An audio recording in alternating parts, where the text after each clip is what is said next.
Yes, we can hear you, David. Great. Good morning. Thank you, everyone, for joining us. This is the Housing Alliance's May legislative briefing call, and a lot is happening at both the federal and state level in terms of appropriations and authorization issues. And we've got a great lineup of folks here to tell us what's going on. Let me just introduce all of them, and then we'll start. We'll talk about what's happening at the federal level first, and then to the state. We have Ethan Handelman, Vice President of Policy with the National Housing Conference. Bill Fontana, the Executive Director of the Pennsylvania Downtown Center, and Chris Sandvig, Director of Policy at Pittsburgh Community Reinvestment Group. Ethan, why don't you take it away and tell us what's happening in D.C. Great. Thank you, David. Can you hear me okay? We can. Excellent. Thanks again for having me on the call. It's always a pleasure to talk to the Housing Alliance. You guys do great work, and, we're relying on state partners more than ever in this environment. You've asked me to talk mostly about appropriations and tax reform. I'm going to do my best to do those quickly, and then we can go more in depth on aspects during Q&A if folks want. On the appropriation side, housing pretty much dodged a bullet. There is now federal appropriations for the balance of fiscal year 17, which goes through the end of September. That's a good thing. That was done through passage of an omnibus that, at least for the THUD section, included the provisions that had been negotiated a while back before the election, for the most part. So what we see is much more of a steady state budget, but one that has some needed adjustments, better than just a continuing resolution would be, but no major program increases. We see, tiny increases in tenant-based rental assistance, and in the Section 811 mainstream vouchers, a tiny increase for choice neighborhoods, less than was requested by President Obama back in, when the FY 2017 process started. A little bit for 202. A small decrease in project-based Section 8 assistance, which we have heard from HUD is still sufficient to renew all contracts. So it's not a short funding situation. It's just a tweaking of, what they thought they needed.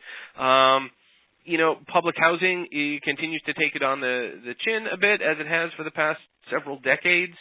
We're seeing slight decreases versus last year, and we know there's still as of last estimate, $26 billion capital gap for public housing. On the rural side, you see some small program increases in their direct rental housing, the 515 program, but not, turning it back into a major production program like it was years ago. A little bit on the single-family side, but not major increases. It's overall, like I said, a steady state budget, one that, continues things at the level that we all know helped 1 in 4 of the people who are eligible. So not a big change. The big worry, I think, is for fiscal year 2018, because that process has already begun. We're starting it late because it's a new administration. The budget's coming out supposedly the week of May 22nd. Congress needs to, at that point, take a look at the president's budget, make decisions about the overall spending amount, called the 302A allocation. That is in some ways the most limiting factor, because it immediately raises the question of whether sequestration, which is due to kick back in, will actually kick back in. Congress has the ability to override it if the parties can agree, and both houses of Congress can pass a measure that overrides it. That's a higher allocation level, but we haven't always seen that in the past. We've seen it many years, not every year, and the sequestration levels are continually more painful year by year.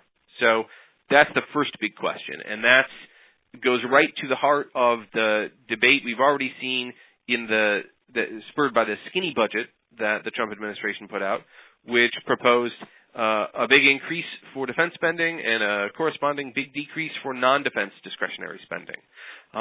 In the past, the two parties have managed to maintain parity, where if there were cuts in defense, there would also be corresponding cuts in non-defense spending, and vice versa if there were increases. So that's a big question that needs to be answered and is kind of the top-level question for us, because if we don't maintain parity, then all the non-defense discretionary spending, which includes housing as a small piece of it, will be hurting pretty badly.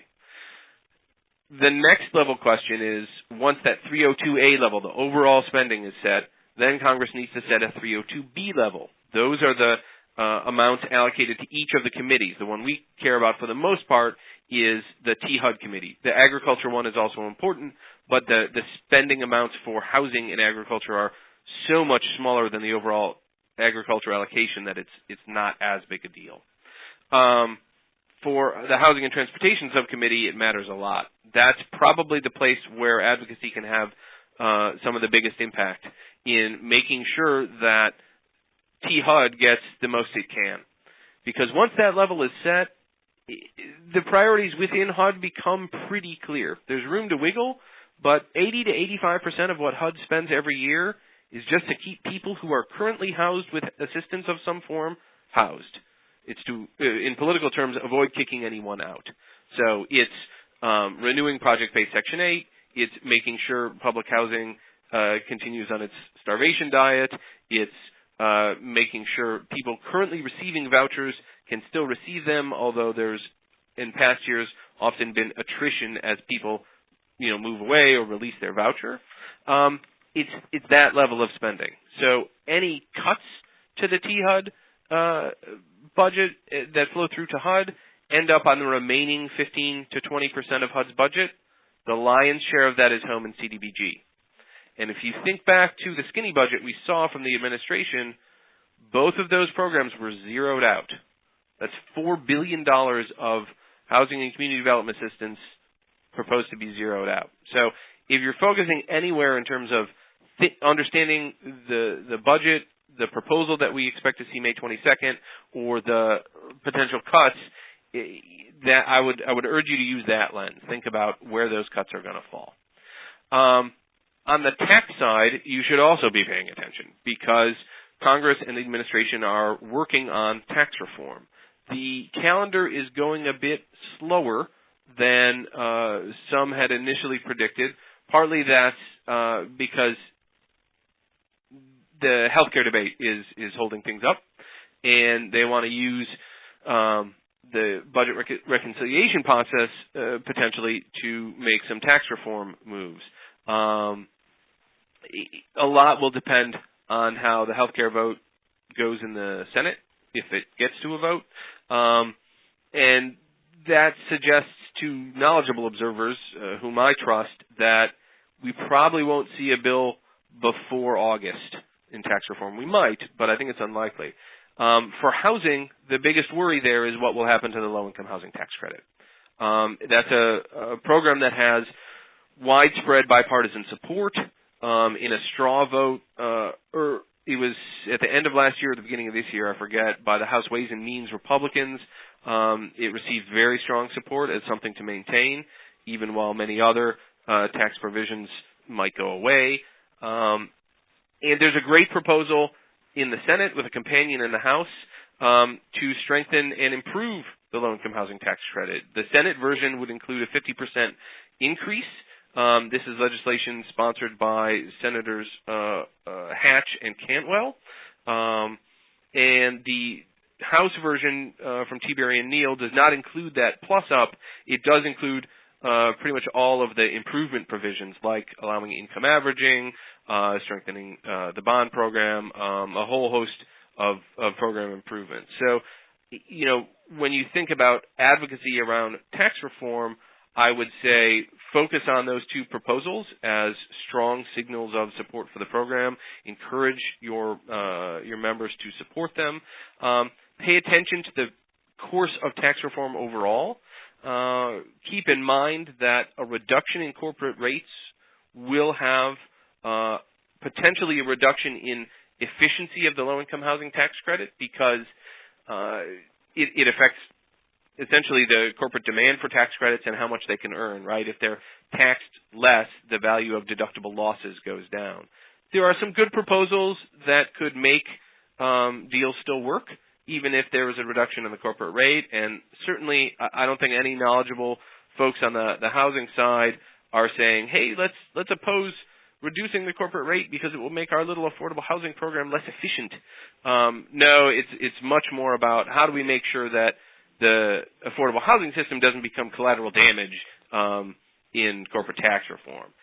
There's a great blog post by the folks at Novogradac about a couple of technical changes that could allow an increase in the amount of tax credits that could flow, as well as some other changes that essentially would hold tax credit deals mostly harmless in the event of a reduction of the corporate rate. I won't go into details on it, but I can send a link to David, and the folks at the Housing Alliance can send it around.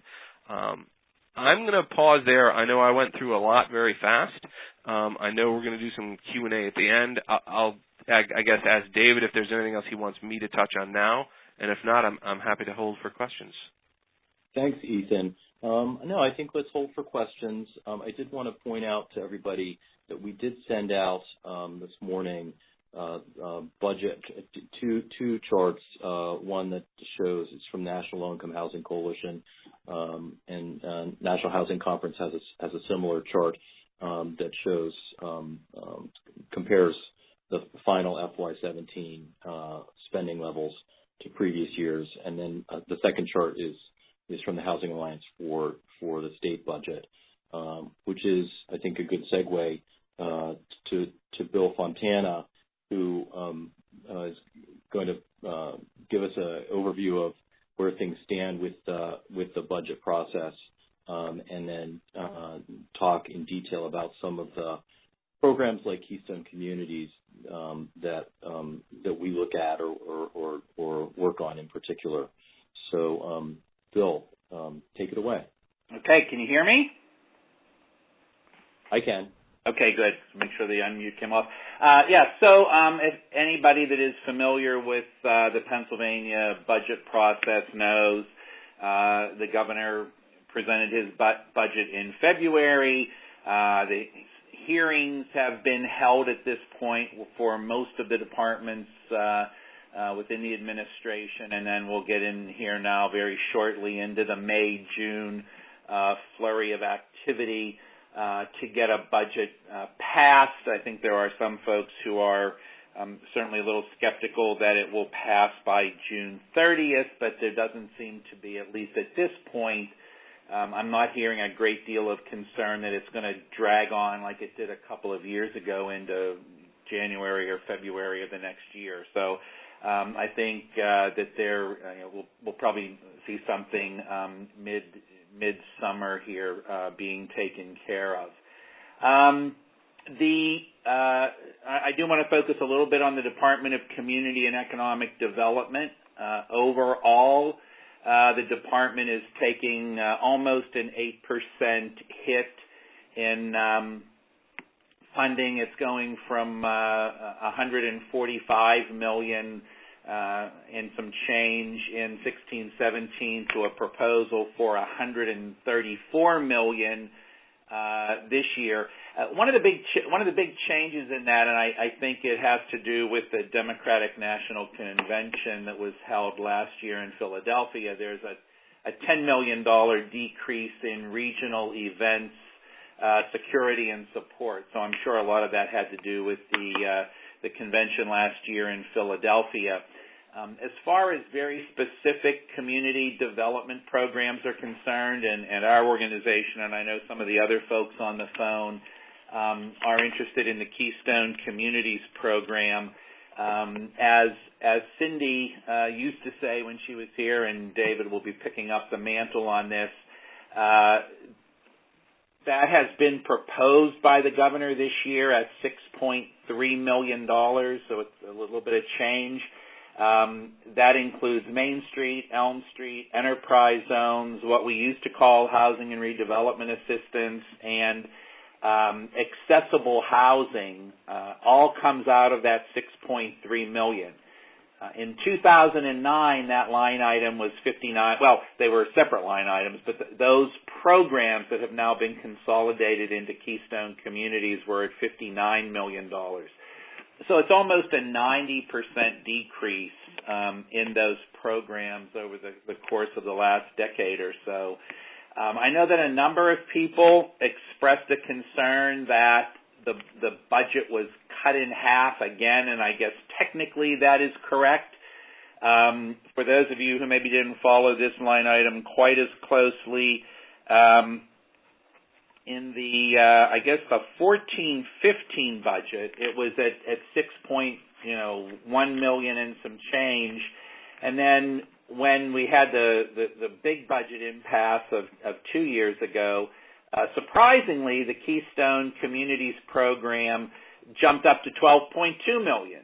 And if you know the state budget process, this simply allocates the amount of money. The companion piece to this is the state fiscal code, which tells you how the money is specifically to be spent.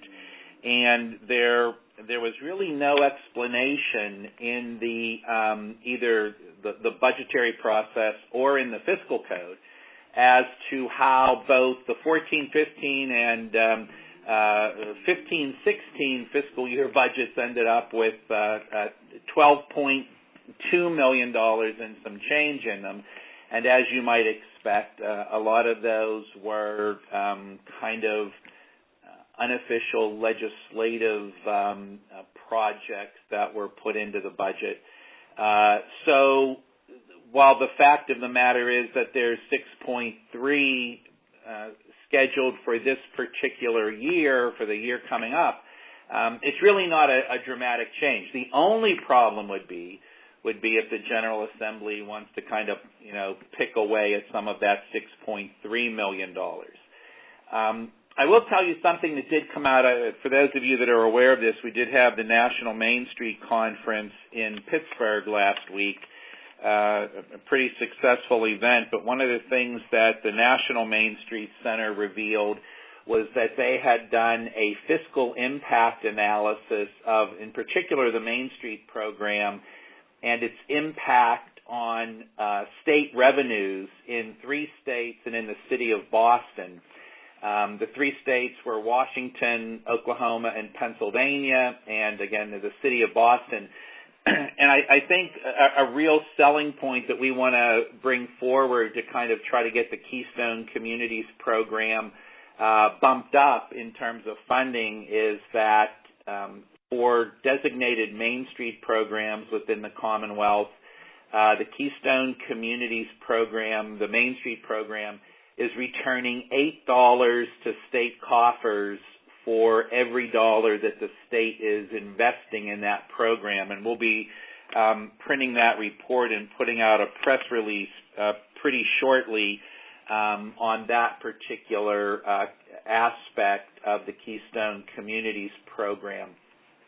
A couple of other things that I do want to touch on. So I'm not panicking about the 6.3 at this point. I'd certainly like to see that number bumped up over the course of the budget process, and hope that this report will assist with that. But we really haven't lost any ground in terms of discretionary funding at the department on that particular program. A couple of other of the major programs that are still in there. The Infrastructure and Facilities Improvements grant is holding at $19 million. There is a new program, Manufacturing PA, which is a consolidation of a couple of other programs. That's in there for $12 million. So all in all, with everything that's going on, not happy about an 8% cut, but it's not as bad as some other departments. The Department of Conservation and Natural Resources is taking almost a 50% hit in its proposed budget. So agriculture is taking almost a 24% hit in its budget. So all things considered, given the current state of revenues coming into the Commonwealth, an 8% cut is not great, but it's certainly not as bad as some other departments. I did want to touch base on a couple of other things that I know are of great interest to everybody. The Neighborhood Assistance Program, the Neighborhood Assistance Tax Credit Program, as you know, has been sitting at about $18 million for the past, maybe since its inception. House Bill 645 has been introduced to increase that to $36 million, to double the amount of the tax increase. It's currently been laid on the table in the House, so it's just kind of sitting there at the moment, not advancing. I know that there are a number of organizations around the state that take advantage of that particular tax credit program, and so we'll certainly be advocating to see that number bumped up. And then there's this proposal to kind of consolidate a number of the tax credit programs into kind of a block grant, if you will, tax credit program, and we'll see where that goes as part of the state budgetary process. One other thing that I did want to mention to all of you that is kind of a holdover from the last budget year, but that you should be keeping your eye on, the Pennsylvania Housing Finance Agency is in the process right now of soliciting for proposals to purchase the $2 million in tax credits that are available for what they used to call the mixed-use development tax credit program that was passed 2 years ago, and the name has been changed to the Community Revitalization Tax Credit Program. And those funds can be used for development, rehabilitation, or site improvements to owner-occupied or rental properties, acquisition of properties, the rehabilitation or restoration of older or underutilized buildings for immediate reuse, commercial build-out and business lease space, and associated costs for design and structural and legal conversion of existing buildings into retail and affordable housing spaces. So for those of you that maybe have some of these kind of white elephant buildings that are sitting in your central business districts or neighborhood business districts, and you want to take advantage of the limited resources, admittedly, that are available for that program, my understanding in talking to Bryce Mariski at the Pennsylvania Housing Finance Agency is that they will be looking to solicit proposals for those funds probably in late summer, early fall. So it's probably a good thing to go to the PHFA website and download those guidelines and start to think how you might be able to use some of those funds.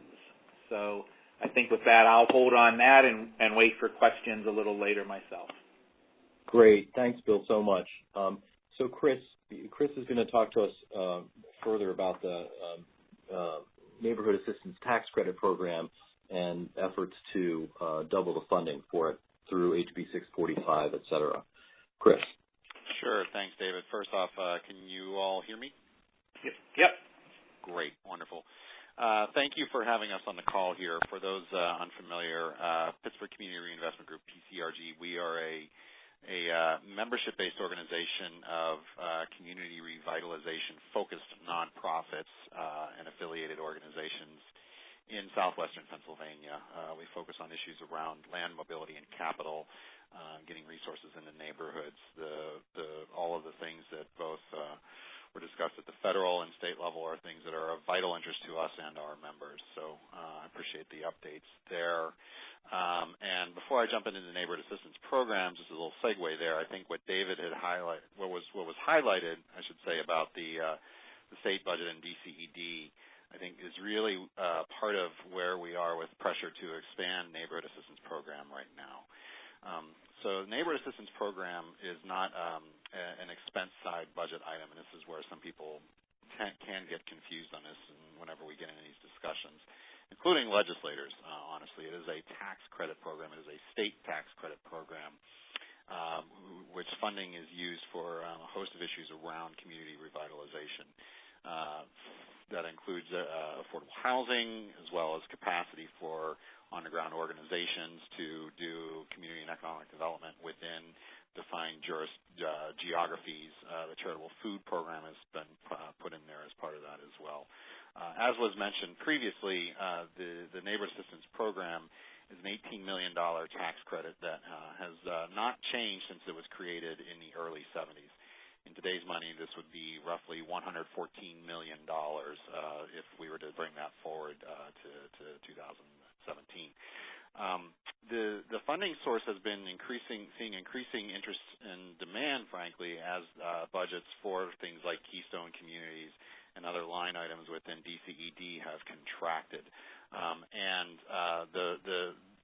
Conversely, at the same time, as organizations have been using it, they've found it to be very attractive for a number of reasons. One of which is that, unlike many other tax credits, you are required to create a partnership with your tax credit investor before you even apply for the credit. That creates a public-private partnership from the get-go that has paid off in a lot of dividends for a number of our members, as well as PCRG, who has used some of the tax credits for works that we do in the neighborhoods. It is been used in a host of ways. For example, Lawrenceville, the neighborhood in Pittsburgh, has been a NAP recipient for 5 years. That's one of the other nice features of the program is the multi-year funding that comes through it. And the neighborhood has been able to get market to really take over, and now the issues that they're dealing with are certainly our challenges, but we have seen tremendous economic growth there. Wilkinsburg, for example, has been able to have serious discussions about how their school district merges with Pittsburgh Public Schools, potentially lowering the millage for the first time in decades within that borough, which is a real opportunity for economic investment, as the millage there is almost double the neighboring city. It's the highest millage in the state at around 56 mills, most of that going to the school district. So partnerships have been created through that. We have been working, and the Housing Alliance has also been part of this discussion, going back to at least 2014 to try and double the tax credit allocation that is available under the Neighborhood Assistance Program.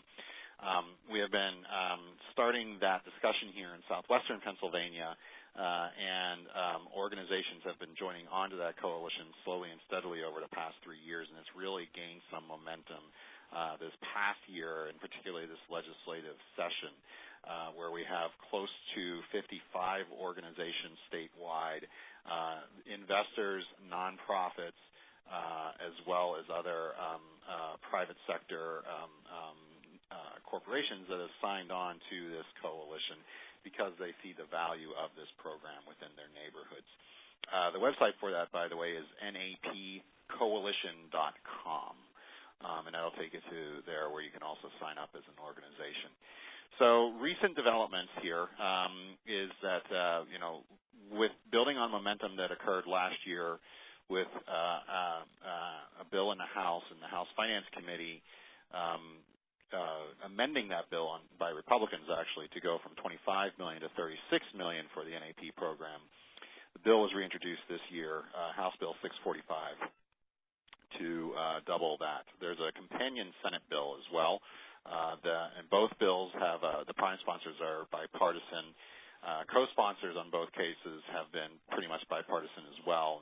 In the Senate side, there are 12 senators who have signed on. It's a 50-50 split. In the House side, it's about 30 legislators with a 60-40 split, 60% being Democrat. The bill was voted out of the House Finance Committee yesterday, 17 to 10. Interestingly enough, 2 Democrats voted for it. The rest voted against. 1 Republican voted against, and the rest of the Republicans voted for it. This is a bit of a flip from what, frankly, we were expecting with this.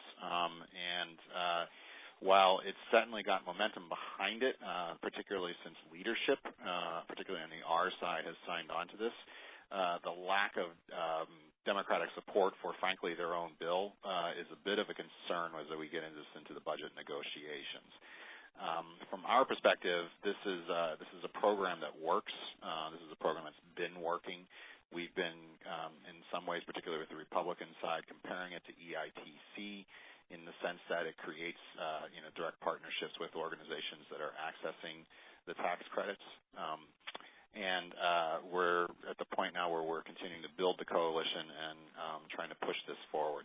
We feel we have a real shot of getting this into the budget negotiations, but it's important that this bill actually makes it to the floor for that discussion to occur.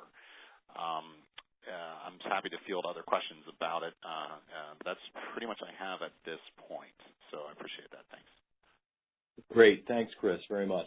Why don't we go to questions? But before that, I just want to say that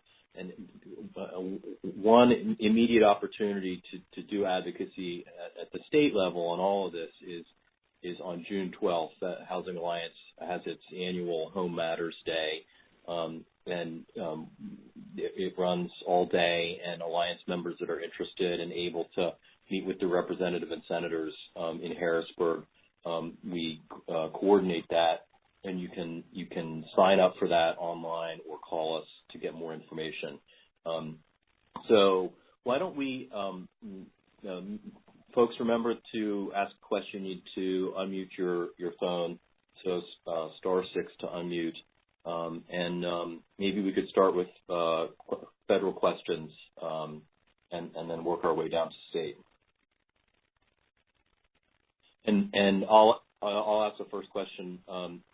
Ethan, you mentioned the 302B allocation as an important point for advocates, and I'm just wondering, are there when do you expect those allocations to the A and B to be made, and is National Housing Coalition Conference or other groups coordinating advocacy work on that? Both good questions. Thank you, David. Can you hear me okay? Yep. Great. Yes, there is coordinated advocacy, and the answer is, in timing is we're soon but not sure. Partly because there's an interaction between ending the FY17 budget cycle, which includes reconciliation, and starting the next one. And I am not perfectly versed in the parliamentary nuances here, but my overall sense is if they move on to create a budget resolution with 302A and 302B numbers for FY18, they've closed the door on reconciliation. So I think it's reconciliation first, then the 302 levels. There, may be some way around that. There's always something new under the parliamentary sun, but that's my general impression. So the campaign for housing and community development funding, of which NHC is an active member and many other organizations are, you mentioned the Low Income Housing Coalition, lots of other folks, works together to advocate for that higher 302B level and also on sort of big picture 302A, non-defense discretionary questions. So those of you who are members of the Housing Alliance will probably get sign-on opportunities coming through them. You can also get them if you're a member of NHC and receive our newsletter. You'll see it through other national organizations. Anyone who's a member of the CHCDF coalition will supply those to you. I would say it's never too early to talk to your members about this issue, though.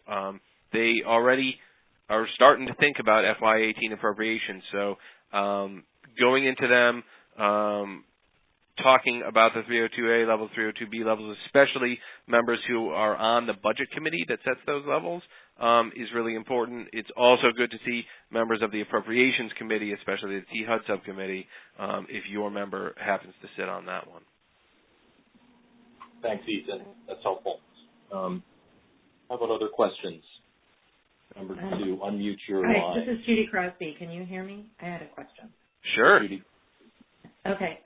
So last night, as some may know, there was a pretty unfortunate NPR Frontline show about the credit that was I think seriously less than fair. And I know that there's an industry response letter sitting out there, but I'm just curious, as we're moving into what sounds like a obviously challenging budget situation at the federal level, are there any thoughts as to how this might impact? I mean, it talked about how we're making fewer units today than we were 30 years ago. Of course, it didn't really take into account the reasons for that, or kind of brushed them off. And it also highlighted Senator Grassley from Iowa's concerns about the program and his feeling that there's a lot of things wrong with it, which is one of those helpful, vague statements. So I was just curious what your thoughts were and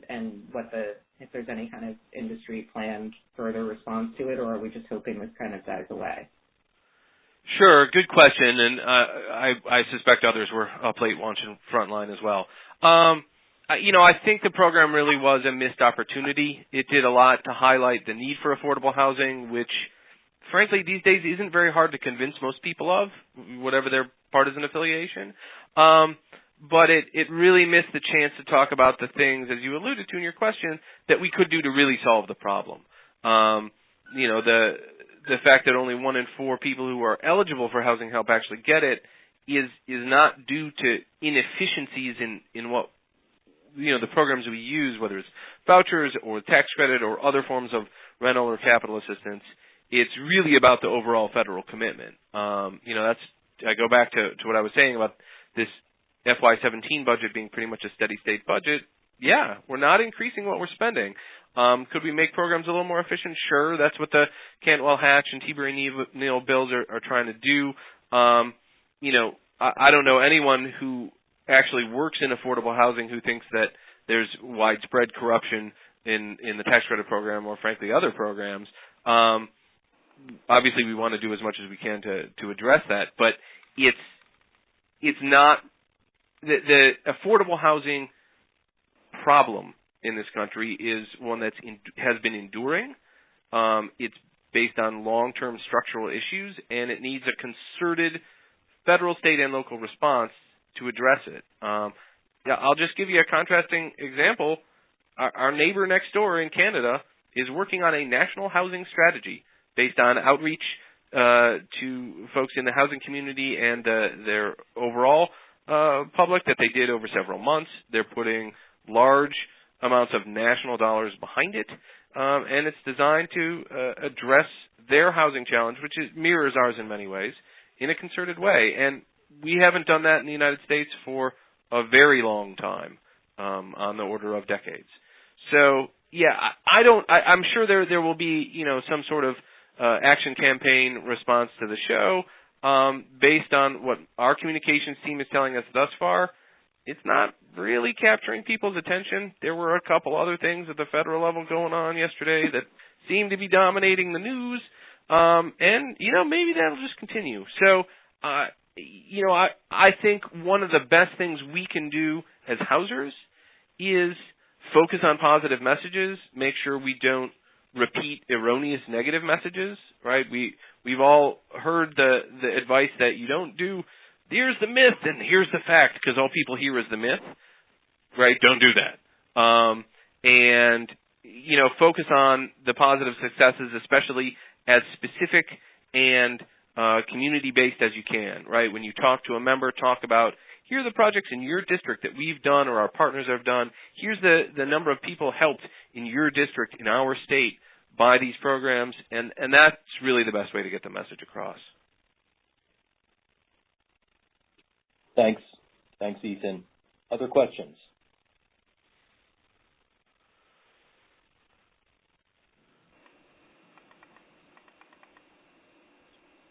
How about at the state level?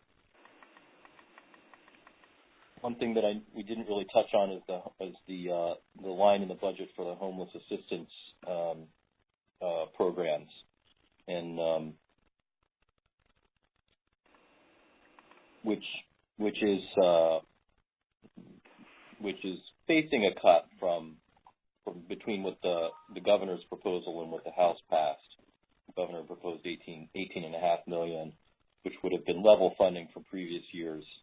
what passed in the House was 15.7.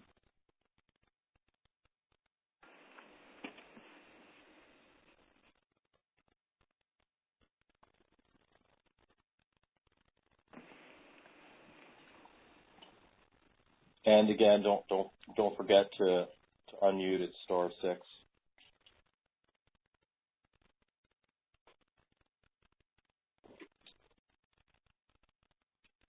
It's a quiet group.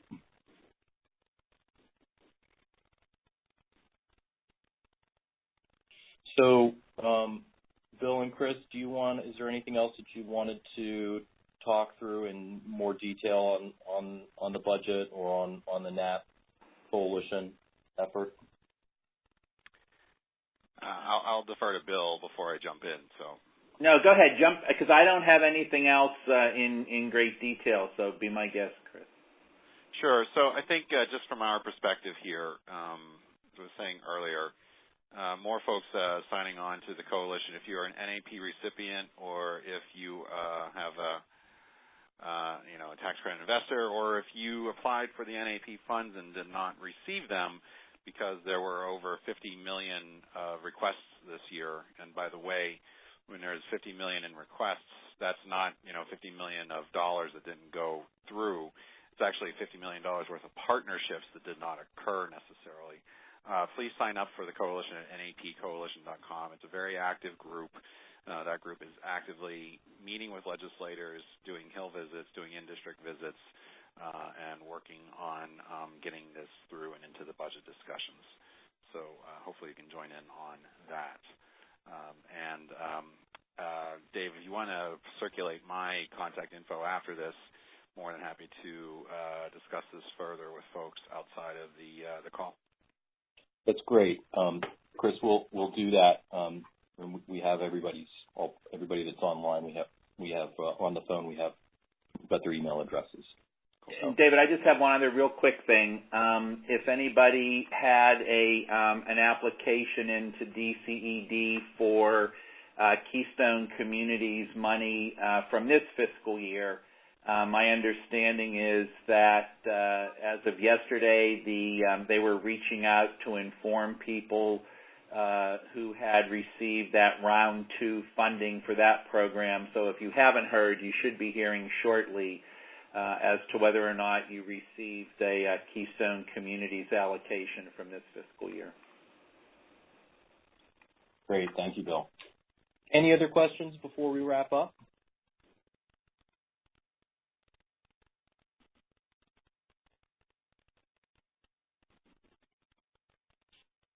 Okay. So just as a reminder, Home Matters Day is Monday, June 12th. You can go to the Alliance's website for more details and to sign up on that. Our next monthly legislative briefing is on Wednesday, June 14th, same time. And thanks, everybody, and keep up the good work. Thank you.